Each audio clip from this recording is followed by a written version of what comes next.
St. Augustine is ranked at number 3 of the most haunted cities on the East Coast.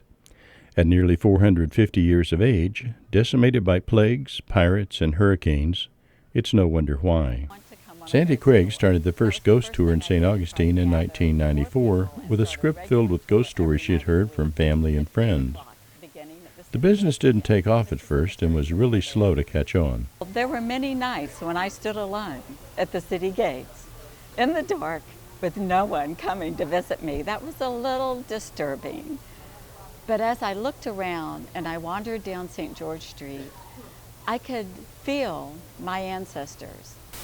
My ancestors seemed to encourage me as I walked down the dark, dimly lit St. George Street.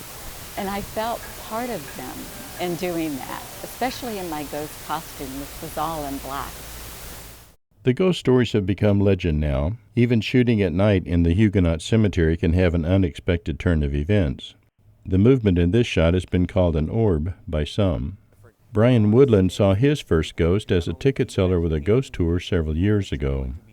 It was right after a big storm here in St. Augustine, and we had gone out to the lighthouse. I climbed out of the back of the hearse. That's where the non-paying people go. And as I got out, I was like excited because I saw somebody at the top of the lighthouse. And I was like, we get to go into the lighthouse. We get to go to the top.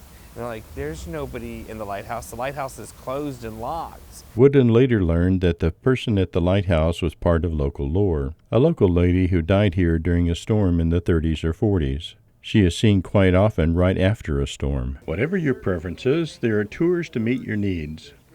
Brian Woodland offers a few tips. First of all, you got to evaluate your own group that you're with. Or is it just you? Is it you and your spouse? Is it you and your spouse and your children? Do you have grandma and grandpa with you? Is it a tour that you want to walk?